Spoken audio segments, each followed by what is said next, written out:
Welcome back to the Business Connection. We're here with Marcus Taylor, and Marcus has this great app that he's working on, trying to bring up, trying to make a realization out of this, a reality out of it. We've been talking about IDIS and IDIS Guardian, right? It's actually two parts to this app here. One is for the end user that could help protect them in a difficult situation. Right. And the second one is for law enforcement to help cut down on that time that reaction time. And you were saying earlier that even if they're off duty, if they have, their communications device with them, they'll be able to respond a lot sooner to the situation. We had talked a little bit earlier about the different kind of things that have been going on in the news that we've seen. Right. Tell me about some situations where you believe that an app like this would be beneficial and possibly even have saved a life in a certain situation. Well, actually, it was, I believe, maybe a month and a half ago when those 3 cops got shot in Woodbridge, Virginia. That was right down the street from my house. So not only did that come close to home, but it was a situation where I believe law enforcement could have benefited.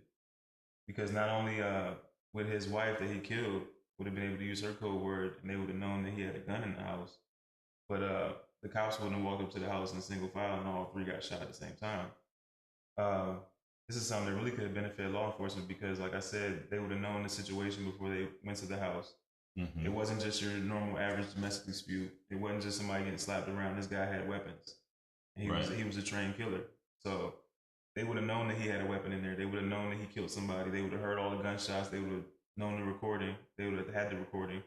And they would have approached the situation totally different. I was going to say, they might have come in with SWAT as opposed to coming in going, okay, domestic dispute, we need to take care of this. Exactly.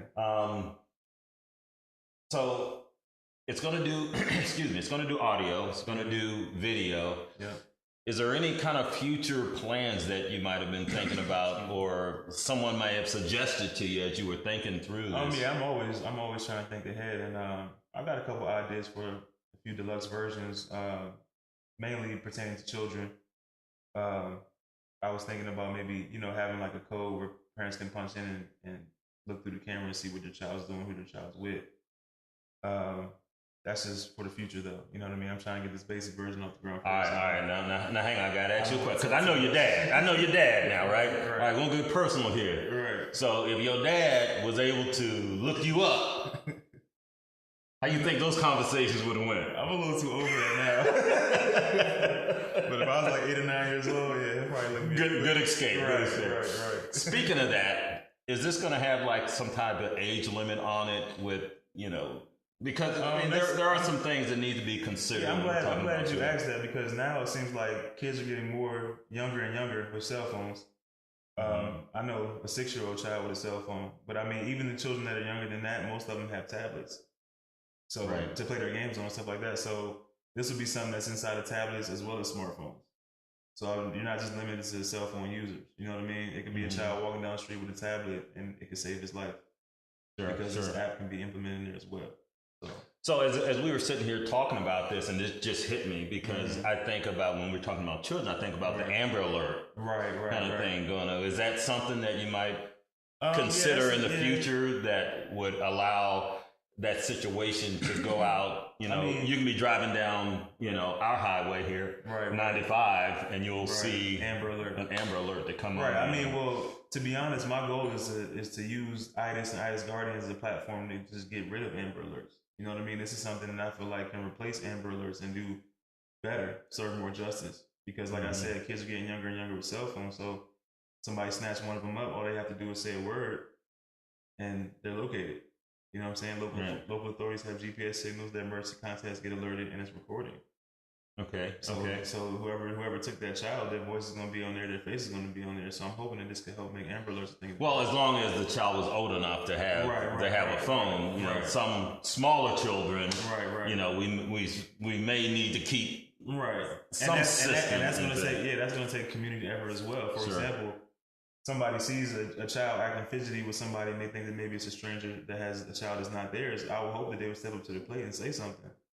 You know what I mean? Maybe they could use their code word, and maybe they could point their phone towards the situation, and maybe the cops can get his face and his voice. You know, that's a great point, because there are situations that happen every day in front of people, and as opposed to putting themselves physically into the situation, they could use their electronics, where it's going to not only record what's going on, but you automatically alert the emergency contacts at the same time. The authorities, yep. Well, that's actually pretty awesome. So you got this fundraising thing going on to help get this up. So tell the people out there how they can get involved with that. You might want to give contact information, Facebook information.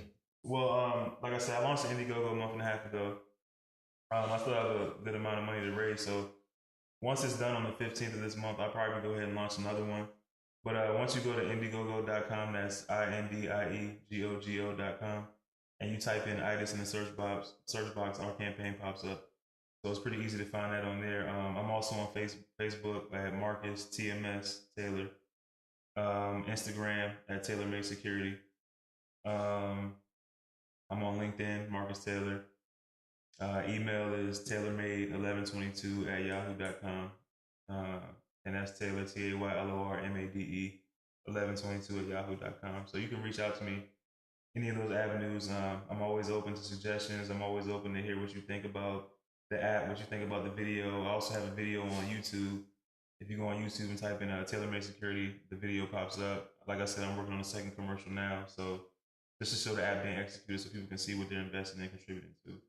And I want to take a second to thank God for blessing me with this idea and this vision, and hopefully I can bring it to reality. And I also want to thank everybody else that's donated and that even looked at my campaign, because that goes a long way. People that have shared it, family and friends, my parents, they've been real supportive. My dad, he's the one that actually helped me pay for the patent thing. So my dad is detrimental, and of course he knows you. So I don't know where I'd be without him right now. So I really want to thank him, and I encourage everybody to be as passionate as I am about saving lives and about making the world a better place, because there's a lot of women and a lot of children out here that are falling victims of crimes that they don't deserve. You know what I mean? A lot of men, for that matter. So sure.